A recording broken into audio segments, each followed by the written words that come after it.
Hi everybody, welcome to another totally random live stream. Good morning. I need to prepare my stuff for this weekend, so I said, you know what, let's share what I'm doing. X32 file, I revisit some show that I've built before, so maybe there is something to be learned here. I don't know. Let me first go into this view where we have our M32 edit, and I want to load some file from no, I cannot control the software from there. I need to go from here. But I need to load some file from my USB key. My USB show file key is in the computer. We're gonna load a scene. If I can just find it. There we go. This one is Véronique Bilodeau. This is the first one. This is the first artist that I did with Escal, for those of you who remember or see the vlog. Véronique was a lovely lady, great singer, good guitar player, and we made her sound good. So I'm going to try to do the same thing here. That show is, if I remember correctly, was good. All I did change was some low cut on the bass drum and something like, I don't know, somewhere around there, cut on the stump. It's one of those Roland yellow pad that I see a lot of people now, they have those instead of having just a stump box with a microphone or a piezo mic in a wood block. Roland made it's a one hit trigger. And it works fine, but there's so much low end, and it seems like an unprocessed bass drum, so there's a lot of mid-range in there, so I just take that off. And is there anything else that I need to do? Vocal, if I remember correctly, were or 935, so something like this. Some acoustic guitar. I remember I did this. I would need to rewatch the vlog. I had some EQ there, but something like a wide low end boost, and that's it. So I'm gonna save that on our USB. Save as a scene. USB Véronique Bilodeau. And this is just a backup in case I don't have the show file on the Escal X32 rack.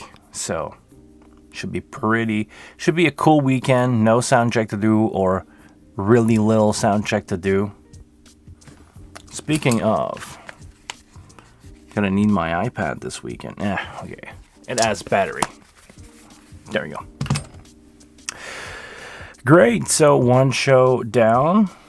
If anybody in the chat have question about what I'm doing or want to know why, there is a reason behind this madness, so let me know. Yeah, that's about it. That's a good start. Okay. I think I have...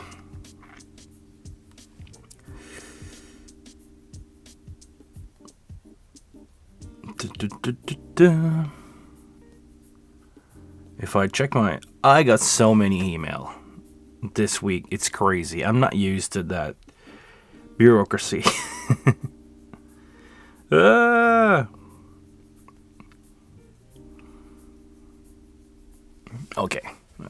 Sorry, guys. This is live. Boring, unedited live. Okay. Next one on the list is Vanessa. If you saw the vlog that I also did with Vanessa, I know I have a show of her in the X32, but still, I'm gonna take a look at my basic that we have here. So, is that our show? If there's a monitor mix, nope, no monitor mix. Okay, no. So I got a basic start for her. So nothing to change there.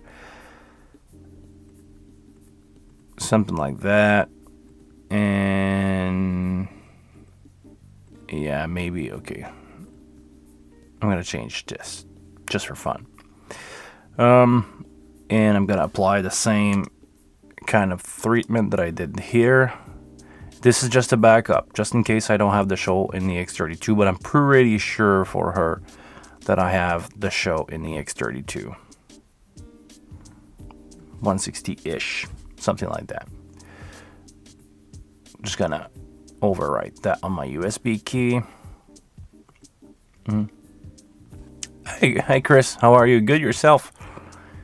Having a good time getting ready for the weekend, so this is what we're doing today. I'm just revisiting my show file, make sure that I have some stuff on my USB key in case the X32 rack don't have one of the 3 artists that I will do this weekend with Escal. So just checking that I have my basic show. I think I need to build one because I don't think my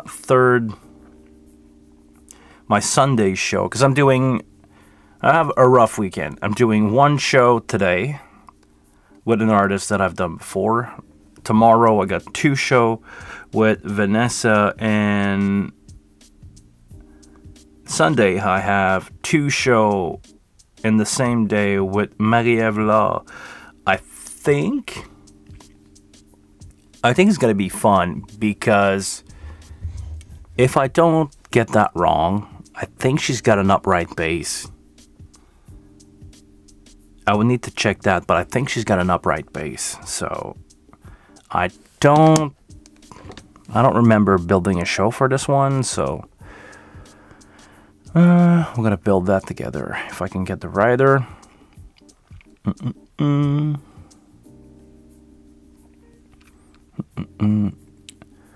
I got a rider, or at least I got a patch list, but it's something like stupidly easy. Yeah, 2 vocal, an acoustic guitar, and an upright bass. So I'm gonna get that ready on our X32. I think on this one, do I have my effect? I think I've built this show with my effect. Yes, I did. And yeah, okay. Okay, we're gonna start over. I'm just gonna copy some file, some empty channel.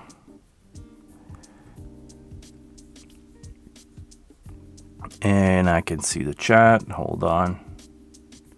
Yes, it's always good to be prepared. I save so much time just having my show basic stuff like that. You know, write the name of the input, set the color, enable compressor where I want them, enable gate where I want them. I save so much time. I can do, if I got that pretty much right, if I know my artist or I know a bit of my gear, I can do like 5-minute sound check. And after like 2 minutes, the artist just play a song just for fun. But most of them tell me that they could go on stage with that and just call the shot during the first song, and that would have been it. So, I'm just gonna erase some stuff. So this is gonna go. This is gonna go. Same for these. And I think I would need to unpair my channel 3 and 4. Yeah, when you do a copy paste, it doesn't erase that. So yeah, even if I do that, it doesn't erase that. And it's strange. You see, I did something on channel 3. It copied almost everything except the pan, because this is a stereo input. I need to erase it again, and I would need to go here channel and unselect that. And I also have 9. Yeah, that needs to go. Okay, so for my Saturday show, I got 2 vocal, so it's gonna be vocal 1, and I need to take the call. Hold on, guys.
Apologies, guys. Ugh, sorry. It's a tube preamp that I have for that mic, so let's take a minute. Apologies for that. We're live, and when the bus call, you pick up the phone. It was, I can say it. It was Vanessa, who's the owner of SCAV, where we're gonna do a show this weekend. So she needed to know about tarps because there is a chance of rain. So she want to be ready and have something to cover for the rain. So she asked me, what size of tarp do we need? You know, when you're a tech, you have to answer all those weird questions because I knew the answer. It's as stupid as that. You know, somebody who never tarped a stage before is like, what size of tarp should I take? Like, should I take a big one that will just cover everything? The answer is no. You want a small one that's gonna cover individual player or individual setup. You don't want a big tarp that's just gonna, you know, act like a tent on everything.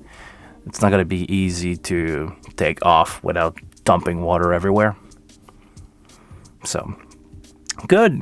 I'm slowly gonna get ready for this show. 2 vocal, an upright bass, and acoustic guitar.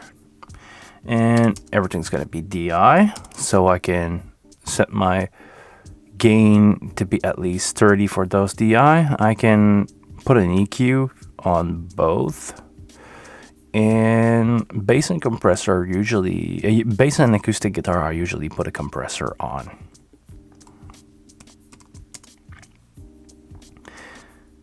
Just to hold them back if they go crazy. You know, acoustic player, if they hear themselves really well, they won't be really heavy-handed with their pick. But if monitoring is not good for them, they will try to push it really hard.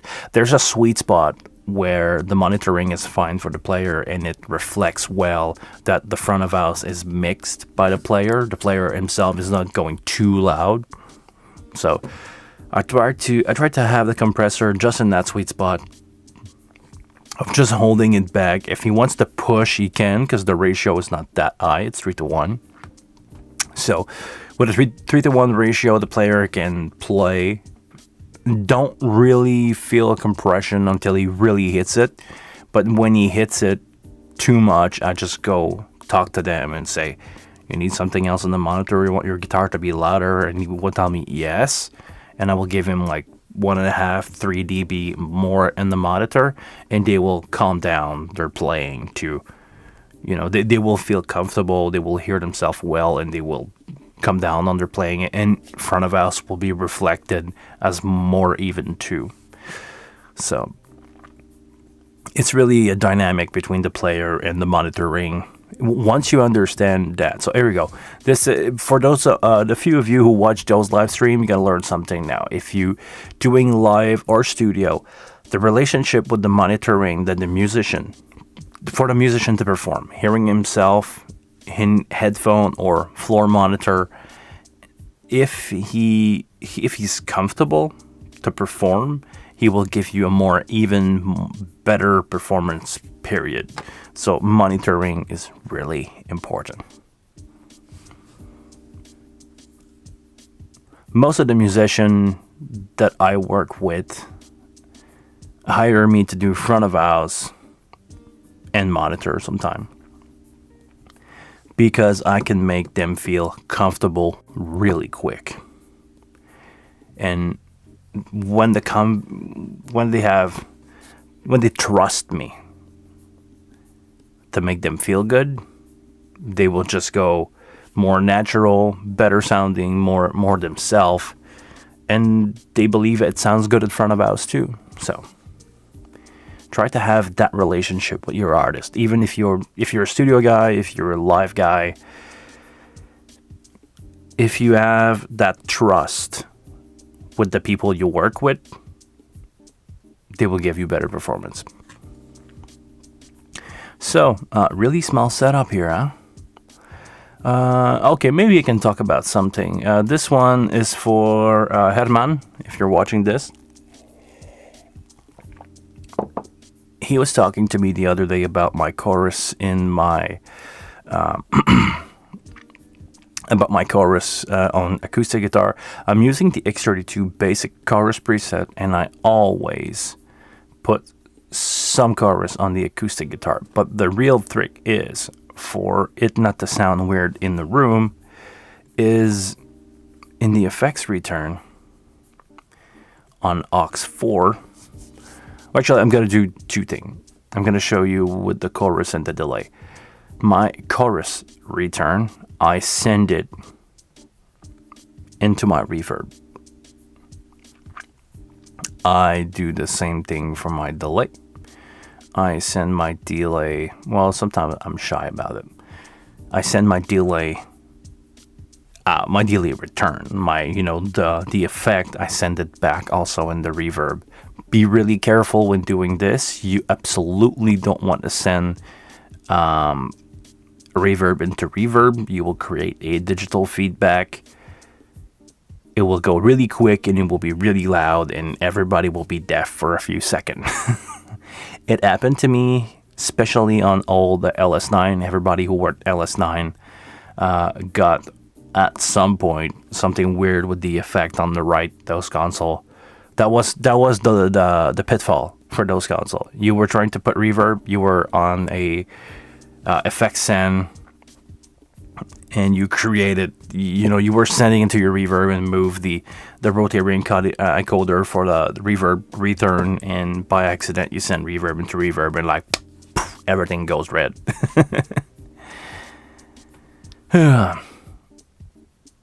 Okay. Do we have everything here? I think I do. Make sure my buses are up. I got two mono monitor. That's going to be it. Okay. This is a good starting point. Anyway, 4 input is not that big of a deal. It really takes a minute to sound check anyway. So we're going to save that. Save as a scene to my USB key.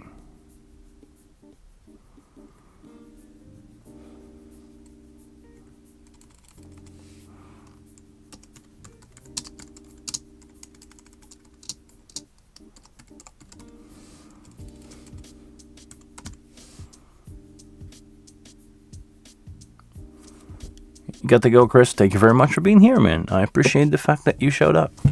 Have a great day. See you next Monday. Next live stream will be Monday.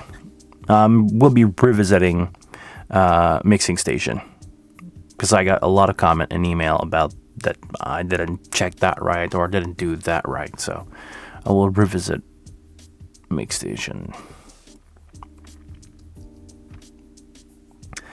I hear it, Kate. Just give me a second. I will read your question. Just want to save my show file. I have a question on routing. My church sometime invite musician remotely on Zoom and X32. Ooh, Zoom and M32. We still get loop echo. How could you isolate the audio to return to him? You need to send him a bus send. You need to send him a... Sorry, I need to put my camera back on this side as I'm looking for you guys on this side. But you need to create him a bus send for your return. I got an X32, M32, so... let me check. Okay. In your USB, you need to send... For that call, I think on Zoom you can select the input that you send. Could be wrong, but if you go in the routing here and you can't see that pop-up menu. Hold on, I need to add another screen cap video window capture.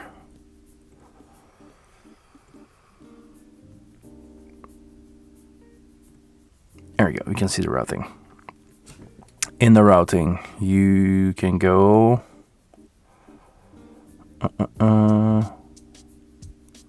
Where Where's the USB? Oh, it's called card on this one. Okay. Okay. Now I got this. Okay. In card, you need to send.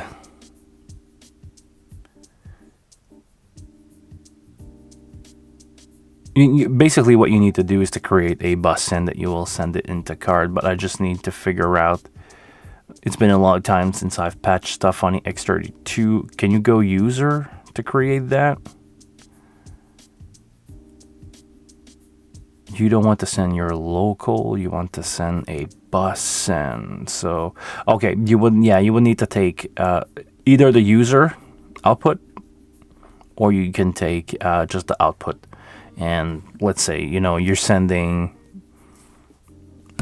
bus 7 and 8 into output 9 to in 1 to 8. So you send whatever. Just make sure that you have an output there that you send to him, and make sure that he first has headphone on this side, and you want to separate his return. Also, sorry if I sound confused. I'm just wrapping my head around the concept here, but it's definitely doable. All you need to do is think how to send him something like a mix, not the main left right, because you probably sending him into the main left right to avoid that loop happening. Send him a bus. You will have latency for sure. It's gonna take a long time for the sound to come back, but send him a bus. Don't send him in that bus, and send him at front of house. I hope that answered your question. If I'm not clear, send me an email. I will explain it to you. I'm sorry. You cut me off guard here. I'm just going to take that out. There we go. Good. So that will be it for this quick live stream. I've been live for 25 minutes, didn't I? So I hope everybody is good. I will see you guys Monday. So you basically send him a mix bus, so like a monitor mix, and not himself, because he would hear himself in the room. That way, this is how you create the separation, if you get me right. By sending him a bus, he cannot have, you cannot create the loop of sending him, like if you were to send him the main out, because you want him in the room, you're going to put him to the main out. If you send it back, this is where you create the loop. So to avoid that, send him a bus send and not himself, and that should do the trick. So I would need to have a physical console and make it work for the bus send, but I think it's from the card for sure into USB. Sending him a bus, and you should be good to go. And make sure that in Zoom, bus the card into Zoom, you will have two input from him, patch them into channel, and make sure that you don't send those channel back into that bus. He will need some kind of monitoring on his side for hearing himself. He's going to blend back his playback with himself, but there will be latency. You cannot avoid that. As long as it doesn't matter for you, if you don't play on a click track, it should be good. Yeah, it's definitely doable if you don't mind the latency. Good. So I got to wrap it up. I got to pack my stuff because I'm leaving the house for 3 days. So need to get some clean shirt, some clean shorts, get the GoPro ready, get the gimbal ready. It's charged, but I need to empty some card, and yeah, that's about it. Until the next one, guys. Well, actually, hold on. First, thanks for watching. If you learned something, I'm really happy that I have helped you. Like that video if you learned something, or if you like it. If you are not yet subscribed to the channel, please subscribe to the channel. And until the next live stream, which will be Monday when I come back, take care of yourself, guys. It's always fun to do these live streams for you, and the more you participate, the more you watch these, the more I will do them. Take care.